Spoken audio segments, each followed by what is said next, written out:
You were underage, but you hit the blackjack tables. Just admit it. Well, actually, it was the worst thing that ever happened to me, Jeff. I used all of my scholarship stipend since I didn't have NL money, and I was like, uh-oh, this might be something that I wish I never discovered. And that was it. One and done in Vegas for Ben Bruss. The best thing that can happen is you lose your first time when you sit down at the blackjack table. All right, we only have you for a few more minutes, and I need to get your Wisconsin Badger expertise here because I honestly think when we're talking about the most surprising teams in college basketball this year, you got to put them on the list. I don't know if they're top 5. I don't know if they're top 10. But I didn't see this coming where I think they've kind of firmly entrenched themselves, especially after a win last night in Columbus against Ohio State, as the number 2 team in the Big Ten. Now, they're the only team undefeated right now in the league, but we both know Purdue's probably going to end up winning the league. But A.J. Storr, huge transfer portal pickup, underrated. You got a bunch of dudes that have played with each other for a couple of years. Why is this Wisconsin team so good?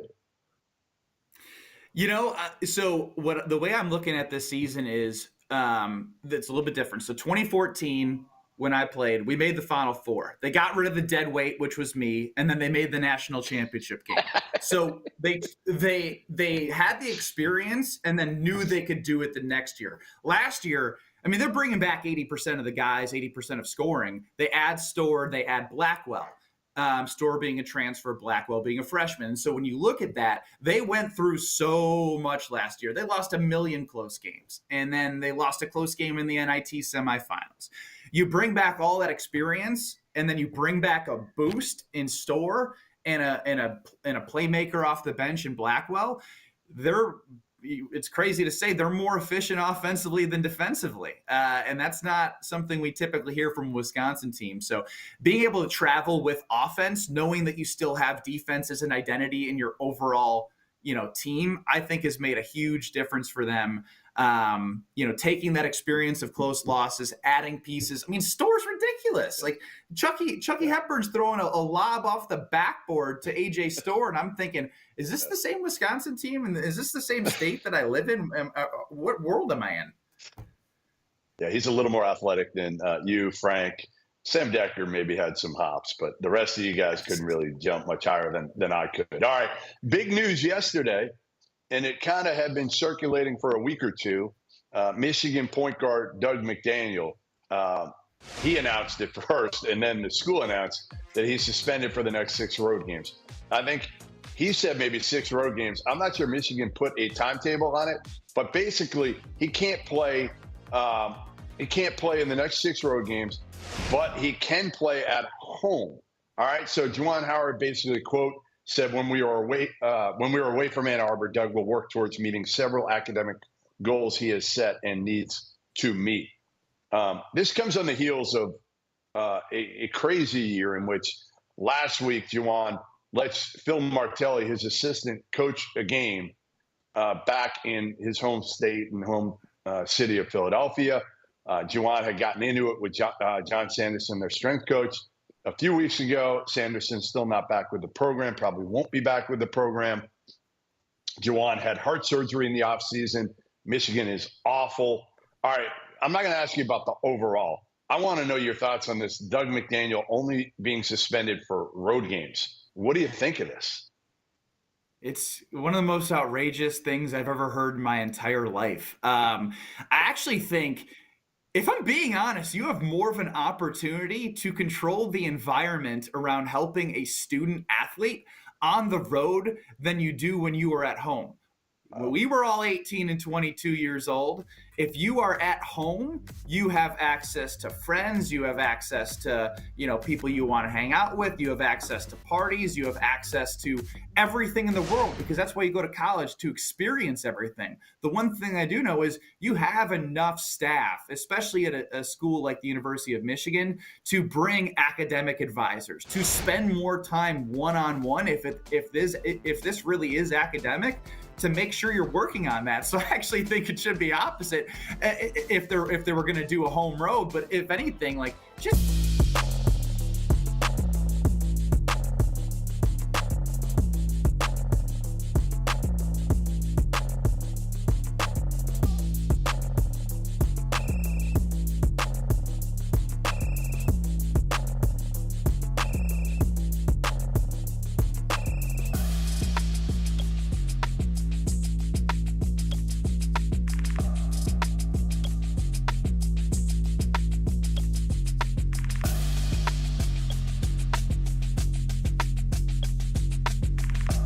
athlete or the That's right. student or the athlete, whatever the three combinations you think he needs to be, that's what you got to do.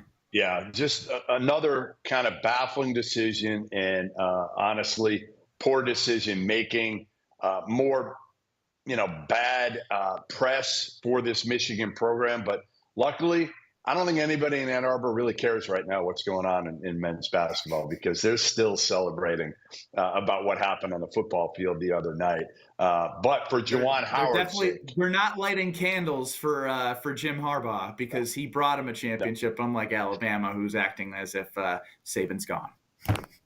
Yeah, no doubt about it. All right, coming up, Doug comes back. I don't know if I want him back. Ben, you did a hell of a job. You brought our shot numbers up. You brought our ratings up, but we got to bring Douglas back to the fold here. And we check in on some of the top transfers and their new teams. Was the grass really greener on the other side? That and more next. Goodman versus Gottlieb.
Telling you, Gottlieb may never make it back on this show because I've destroyed him so many times already this season, Ben.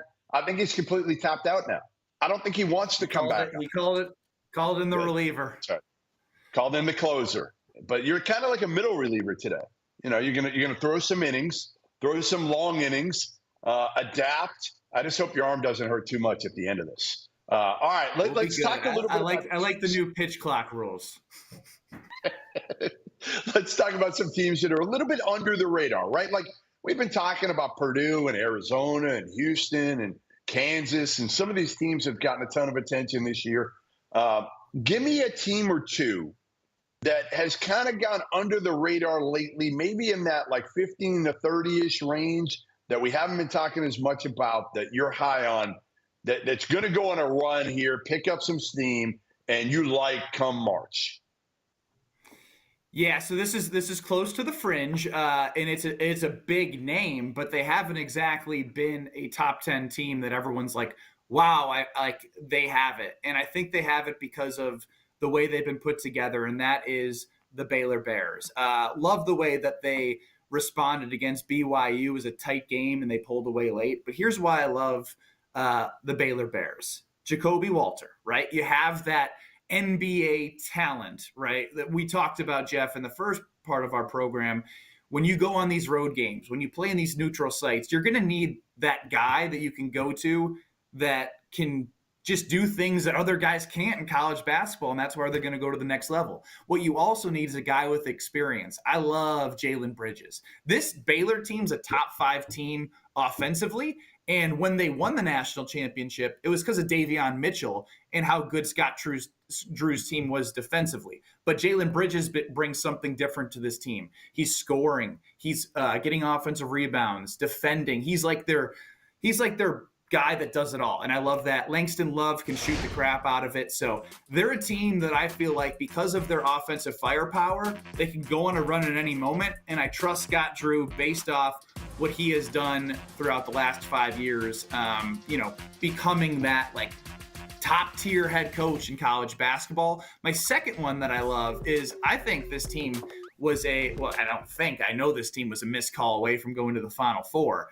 But when you look at Creighton last year, Nemhard got hit on the wrist. You move forward, right? You move to this year. I love Kalkbrenner. I love that they have a big, and I think having a versatile big who can take up space when you are enough. Like this isn't. I think you're going to figure out a trend here, Jeff. I'm picking teams that are good offensively. Who wants to play defense? Trey Alexander, baller, absolute baller. They have tons of guys. Ashworth, like guys who can shoot, space the floor, and a big. And actually, I think they're actually top 20 in defensive efficiency, which is really good for a McDermott coach team. So when I look at two teams, I look at the Big East, I look at Creighton, I look at the Big 12, which isn't, Baylor's a big name, but from where they're at right now, I see them with their offensive firepower and their experience with a hybrid in Jalen Bridges. I like those two teams a lot. It is no surprise that you pick two teams that don't want to defend at all, but just want to score the ball and shoot it well. But, Creighton, listen, the thing that worries me about Creighton is you mentioned Nemhard being gone, filling that point guard spot. Ashworth is small. He's struggled transferring over from Utah State, hasn't been great.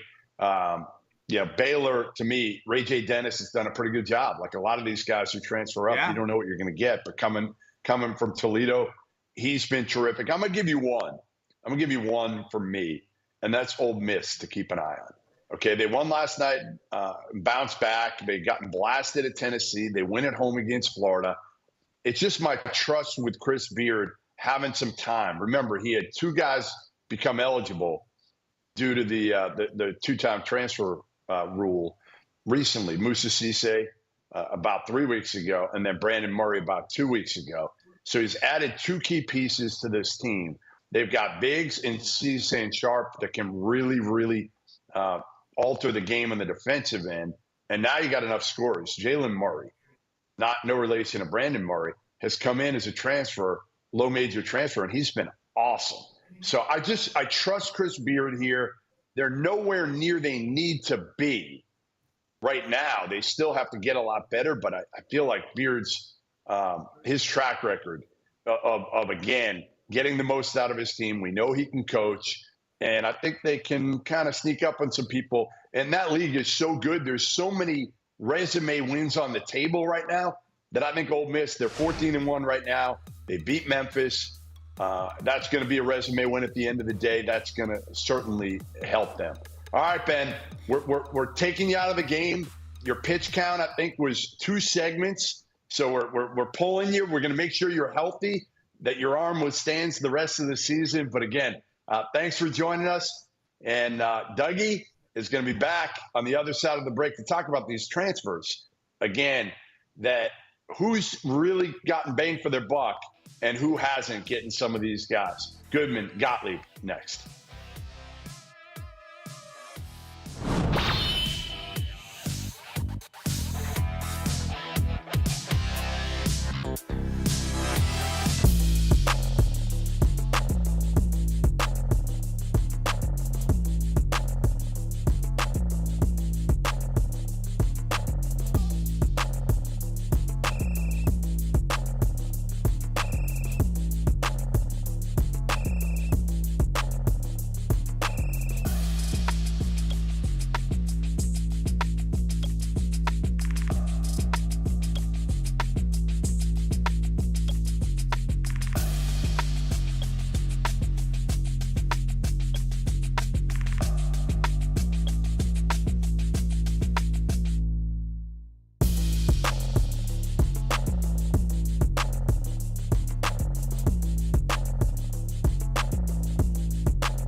All right, welcome back. There he is. The Gottlieb has made it.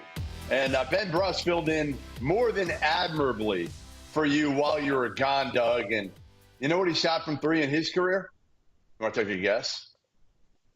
Did you know he should have signed with my brother. He ended up going to Wisconsin. My brother was at Cal, recruited him hard. Should have signed with him. Went to a family barbecue. He had what he should have signed. The dude won a ton of games. It was a key piece to Wisconsin he wasn't there for that Final Four, but yeah, he was terrific. He shot 39% for his career from three. 39. Awesome. Benny was good. Benny was a really good player. I did see most of that last segment. Let's get into what you were talking about. You were talking about to transfers, right? Because you don't like Stephen Ashworth. You're clearly anti-Mormon. It's not that I don't like him. He's good coming off the bench, but we plugged him in as a starter at Creighton. And no, listen. I'm going to agree and disagree. Okay, I think he's a starting caliber player. He's a great shooter and a good player. The question is, can you surround him with the right guys? Like if it was him and just Trey Alexander, and then they were a little bit more athletic. Mason Miller's a good player. If they were a little bit different at that fifth starting spot, right? Because you have Baylor Shireman, who's plenty big enough, and obviously you have the size of Kalkbrenner. I would feel really, really good about it, but I don't feel great about their ability to change the defense. Now, one thing he pointed out, they're really good defensively at one thing. They run you off the line. And if we've seen some of these results in college basketball, it's been, I mean, heck, Oklahoma State almost beat Baylor. Why? They kept them off the three-point line. I think they were 4 of 15, right? We saw BYU get upset at home when they were 12 of 46 from three. So some of these teams are so three-point dependent, and Creighton is not going to let you shoot threes. That's just not – you'll be able to get in lane, and you got to deal with Kalkbrenner inside, but they will not let you shoot threes. And they just don't have great depth. They're really kind of a four-man team, and then they kind of patch it together. Their depth is challenged, which I believe is really about their salary cap. That's kind of what it's about. Like, you just run out of money. You spend money to keep Trey Alexander. You spend money to get that's the reality. You spend a bunch of money to get Baylor Shireman to transfer over, a Nebraska kid coming back home. You spend a bunch of money to get Ashworth, and you're like, all right, now what? We don't have a lot of money. And also, guys don't want to come off the bench because there's a lot of options. Yeah. So I think there's a very real discussion with these transfers about how you put it all together. And it's not always as simple as, I want this big, I want this wing, I want this guard. There's a lot more that kind of goes into it. All right, so I think we can agree the best transfer addition has been Hunter Dickinson, coming over from Michigan to Kansas, although he struggled last night with foul trouble. They lost at UCF. I'm going to run through a few of these guys, and you give me kind of their grades for the year so far. Were they an A? Were they a B? What type of pickup were some of these guys? I'm going to start with Max Abmas, going from Oral Roberts to Texas. Longhorns got a big win the other day, but have been kind of underwhelming for the most part this year. Abmas to Texas. What grade do you give that? A B. A B. You know, like, look, it all depends on. Well, for Max, it's probably an A from the financial standpoint, right? Like, that feels like he went to the highest bidder. But in order for him, if he was using it to become an NBA player, well, they already have a small point guard. So he doesn't get to show all the things he can do. You can hide him defensively or whatever. So I think it's a B. I don't think they'll win a national championship. I don't think it really puts his skill set on a higher level on true display because they're really small in that backcourt and they got to figure out a way to work it out. But again, I also think that he probably made a good amount of money because Texas is a deep, deep well of resources. So it's all how you judge it. And if you judge it based upon, hey, this kid is not an NBA player, he's going to play overseas, he's going to make a bunch of money, but he wants to play in college, make money now, I think then that's an A. But in terms of basketball decisions, it's a B. All right, the next one, and I agree with you on that one, is the lightning rod of all lightning rods in college basketball, and that's Caleb Love. Transferred from North Carolina, had a rough year last year, went to Arizona after nearly getting into Michigan. That didn't work out, and that might have really helped the Wolverines. He's averaging almost 18 points a game, Doug, 5 boards, 3 assists. He's still not the most efficient guy, but he's shooting a whole lot better from the field. 44% as opposed to 37 the last 2 years. Still doesn't make threes at a high clip. You know, he's defending better. And ultimately, I'm going to give this an A- because I'm going to look at what Arizona's done as a team overall and say, like, he hasn't rocked the boat and he fills a void that they really needed with a guy that can fill it up, make a play off the bounce. And they're not quite as reliant on him as Carolina was last year. He's playing better within the system. That's what I'll say. So I'm going to give him an A-. I'm going to go with that. And they've been a very good team. And his reputation was as a team killer. So he's the same player, a little bit more efficient, and he hasn't torn apart this team. So I don't know how that could be. And I mean, look at the percentages. Field goal percentage is up. Scoring is up. Well, fewer minutes per game. That's a much more efficient player. But the big thing is, like, his reputation was, at whether it's some of the off the court rumors or some of the on the court stuff, was as a team killer, and he's not killed this team. That's an A. I'll go solid A with it. Yeah. Okay. Yeah, that's fair. Next one, Ray J. Dennis. Coming in, he started his career at Boise State. Didn't really work out there for him. He goes to Toledo, and he's a star in the MAC. And then he decides in his final year, he's going to fill a major void for the Baylor Bears, who lost their entire backcourt from a year ago.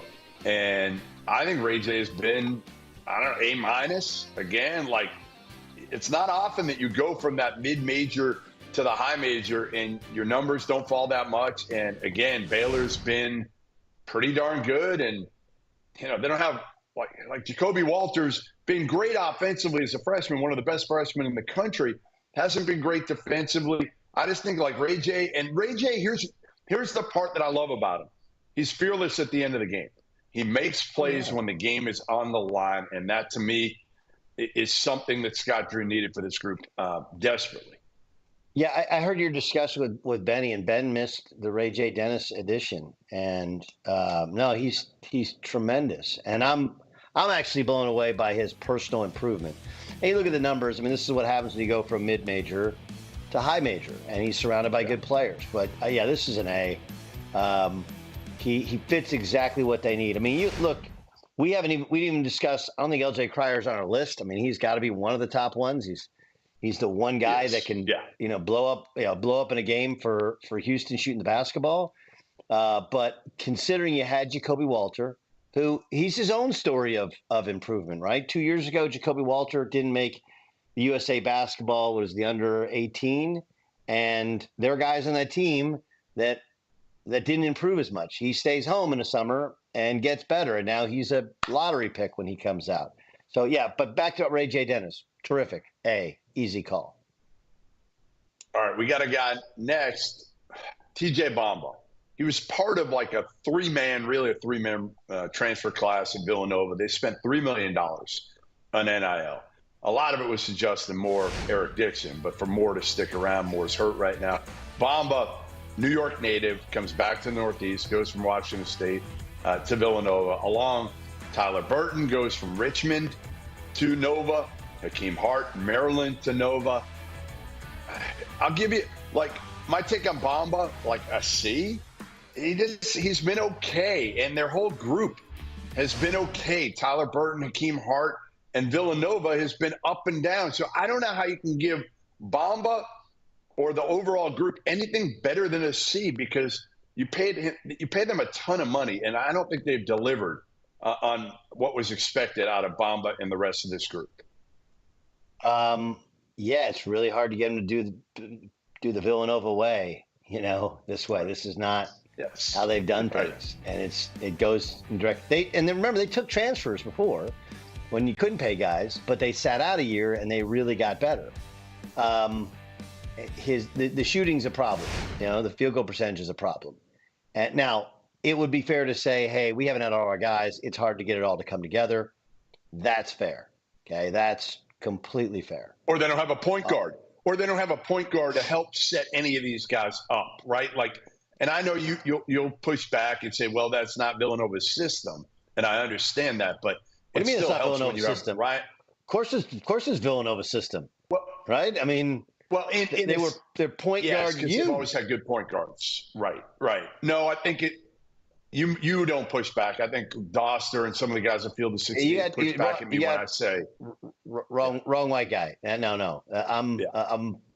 Now the way they play, they want their 4s and 5s to be able to face up and handle, and they have that. Like, what's missing on this team is a point guard. And I think their shooting percentages would go up. I mean, Arcidiacono's brother is not at that level. He's not as good as his brother, I think. And neither is Mark Armstrong. Neither is Mark Armstrong. He's a backup point guard. That's what he is. Right. They have backup point guards that are forced to start, and it makes everything tougher. And so the two things that are missing from Villanova being Villanova, right, other than Jay Wright, is the complete buy-in, and guys developing, which they don't They don't have. And then, I mean, look at they won 2 national championships. What'd they have? They had 2 NBA point guards on one team, and one, Jalen Brunson's an NBA All-Star. I mean, they were great at the point. So I think all those shooting percentage. But if we're just judging, and so that is one, those guys are hard to get. Okay, the right guys are hard to get in the portal. Let's just be honest, especially a point guard. I mean, tell me the point guard that transferred that's in the Northeast that want to be in that part of the country that is the right fit, right? Like, would Posh Alexander a fit there? Probably not. I mean, like, you kind of go through it. Maybe Posh would have. Maybe, It would have been better. He would have been better. Yes, University of Washington has 2, right? They got 2. One came from Rutgers, one came from Kentucky. So again, it's about resource allocation. Who do you know? Connection with the agent. Anyway, just TJ Bamba, I think C plus B minus is fine. I mean, he's scoring, but they're inefficient, and this is a program that prided themselves on being efficient. And best scorer. He's not a best scorer on a bad team, but 35% field goal percentage is suboptimal, and so I got to give it a C. Now, I'll also couch it by saying, when they have Justin Moore, they have all their guys. I think they're pretty damn good. I just don't think they're national championship good, or they're whatever they spent if they spent 3. Because the rule that I've been told, I don't know, you talk to more people than I do, is the feeling is $2 million that should get you NCAA tournament. $4 million, you should be challenging to go to a Final Four. And if they're somewhere between 2 and 4, and they're at Villanova, and they have all this recent history, they should be better than they've been. Injuries are definitely a part of the equation. Hey, while we're on Villanova, I spoke to Jay Wright the other day, and he told me he does not miss coaching one bit, and he is not coming back. Remember, he retired at 60 years old, basically on the top of his game, right? I mean, they won titles in 16, 18, went to the Final Four, and then he decided weeks later he was going to step away. It surprised me a little bit, Doug, when he said, I'm definitely done, because I figured, some of these guys, I get it when you're 70 plus, you're done. Nick Saban, all right, he's done. Enjoy, the rest of your life without having to wake up every day and worry about all this. And, I understand that times have changed, right? Like you said at the beginning, the Villanova culture. Now you're talking about the portal. Jay Wright rarely went into the portal. Are you shocked that Jay Wright at 61 years old right now is happy doing TV and he's not coming back at all? No.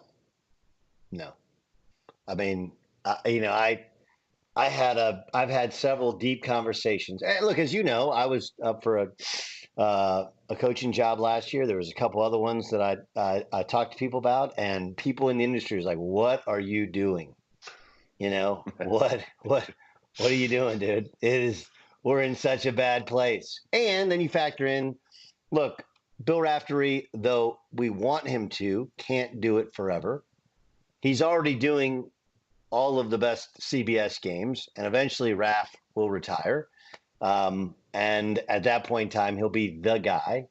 He actually told me last year, I tried to get him. My buddy has this big kind of CEO. It's called the Sandbox. And I tried to get Jay to do it. Jay's like, I did what everybody told me not to do. I said yes to too many things. I just want to play golf, want to be at the shore, want to cover basketball, want to go see friends. So, like, hell, if you can do it and you got that kind of balance and you have just enough basketball to fulfill that need and desire, I mean, do you really think he wants to be in the gym right now and then in the film room? It's a real job, Mike, real job. And then in addition to all the other things you normally have to do in college basketball, academics, off the court, managing the travel, everything, recruiting, now you got to constantly recruit the players on your roster. And then when you're in handshake lines, if you like a guy, you got coaches don't like that. Will they do it? Sure, they'll do it to survive, but they don't want to recruit they don't like in-league transfers. That's gross. I don't like doing that. No, dude, I want my guys. I want to see my guys grow. Doug, there's also a little bit of a difference with Jay and some other coaches, because there are some coaches, and you know this, like that will go to a spot and they don't have to speak. They don't do any of the other things with the boosters. Jay was like, he would say yes to everything, right? Like he would do everything. And again, with NIL, he told me, like, listen, like, I think I could have been fine in this NIL world. And I think he could have too, but it's a grind because, again, he never says no to anything. So it's constant. And now you add in that the portal doesn't stop, right? Like you can't get time down the shore. We have to do this. We got to do this thing. Okay, well, let's do this thing. This show is like the most honest basketball show there is. We got to stop using NIL. We got to stop saying NIL. Like some of the San Diego State guys, pay for play. They're making NIL because they nearly won a national championship. Okay, but it's not. They're buying. You have to buy a player. You have to pay him a salary. Okay, and the only reason you got all these lawyers out there that are trying to make it where they're actually salaried employee, they don't realize all the tax implications, all the other things that come in once you get to a collective bargaining, which feels like that's what that courts are pushing us towards. Right. But I mean, the lack of, look, Jay's system, and I know you've been to practices, his practices, his last 8-9 years at Villanova were a work of art, but those guys were programmed out of their loyalty and culture, or loyalty to the culture. And it's really amazing to watch where there's no excess chatter. They just, hey, when somebody slipped out of line, just attitude. And they're back after it, right? Staying very few words. And he didn't have to be like a drill sergeant. It was a work of art, all bounce passes in practice. You can't do that when you have a new team every year. You can't come into the huddle and go, hey, man, remember we used to run one down like 2 years ago? Like, let's put that in. Like, coach, I was 2 schools away one year ago. Like, it doesn't.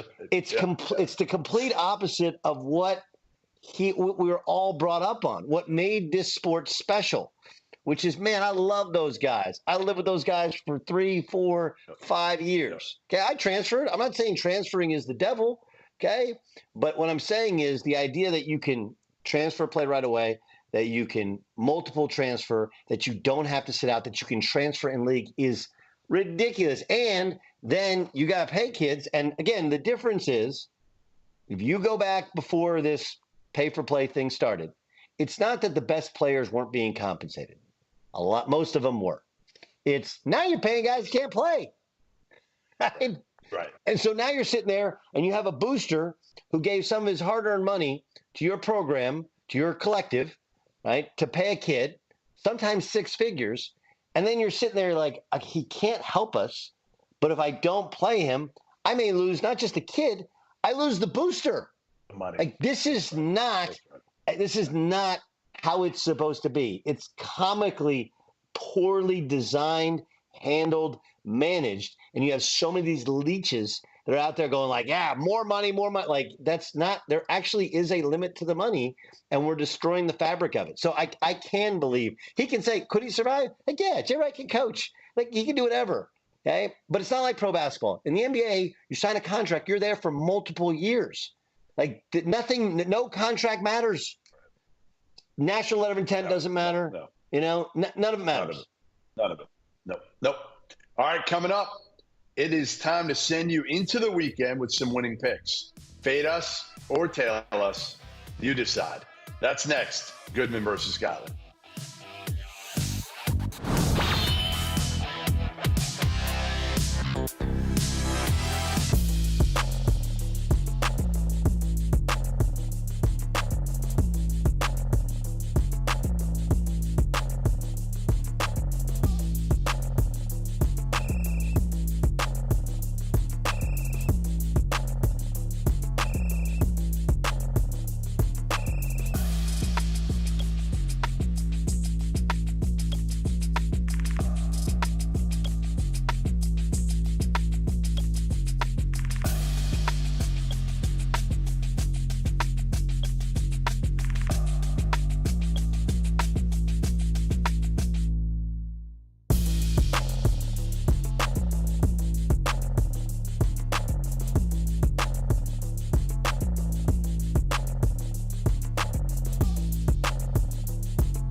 All right, welcome back, Goodman versus Gottlieb. Remember, this is the final show before we go every single day, every weekday next week, 1 to 1:30 Eastern time.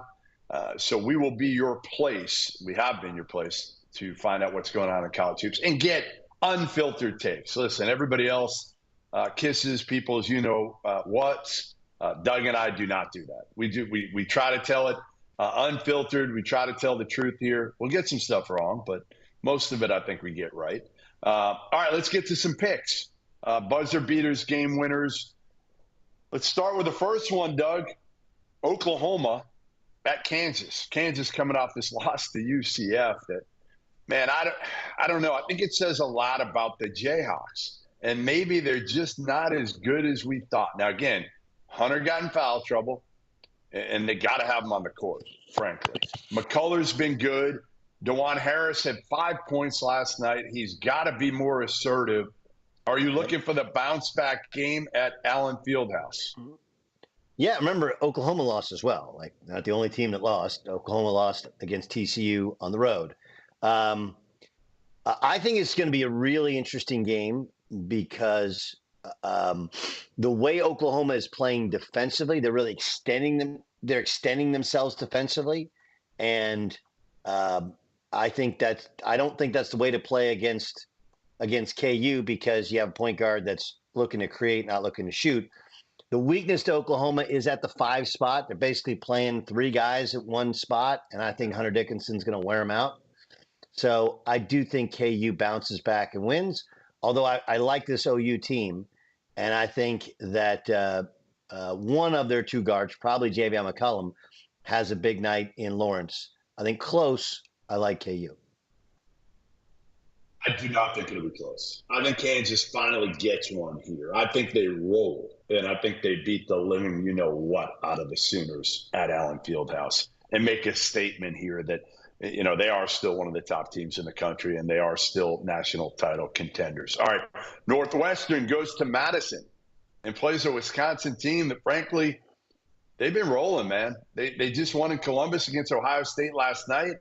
They've been probably the second best team in the Big Ten. They're the last undefeated team in the Big Ten. I think we can agree that Purdue's probably going to win the league. But nonetheless, this Wisconsin team has been a major surprise. I talked to Ben Brust about it earlier in this show. Can Boo Buie, one of my favorite names other than Boopy Miller at Wake, can Boo Buie go to Madison, and could they pull off the upset? Because, frankly, Northwestern needs it right now. They need it. Northwestern's been a little bit better of late. I mean, like, we're still holding the Chicago State game against them. They beat Michigan State, beat Purdue. So can they? Yes. Will they? No. I like Wisconsin this matchup. All right, here's one I know you like, and I agree with that. I think Wisconsin wins that one. San Diego State going to the Pit and playing Richard Pitino's New Mexico Lobos. New Mexico had a tough one the other day. San Diego State barely wins, but they get one against San Jose State.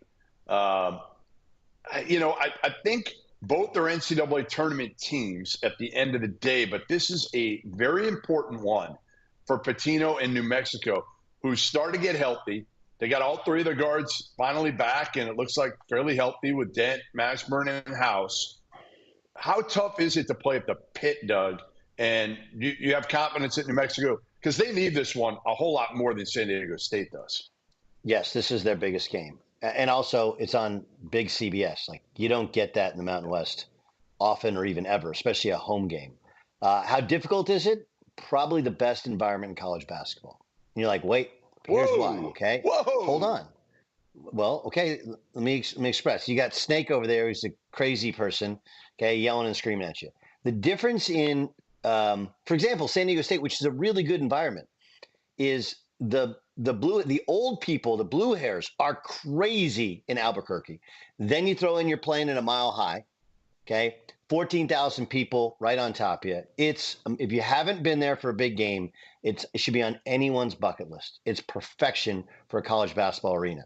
I think New Mexico wins. I do. I like San Diego State. They went out and played everybody and anybody in the non-conference. I think ultimately they'll win this league. because of how they're kind of built. But I think this is one in which this is New Mexico's biggest game, and the Lobos win with that backcourt. Yeah, I'm going to take New Mexico also, like you said, a must-win situation for the Lobos. All right, thanks for joining us today. Thanks to Ben Bruss for filling in for Gottlieb. Have a great weekend, and we'll see you Monday, 1 o'clock Eastern on Stadium.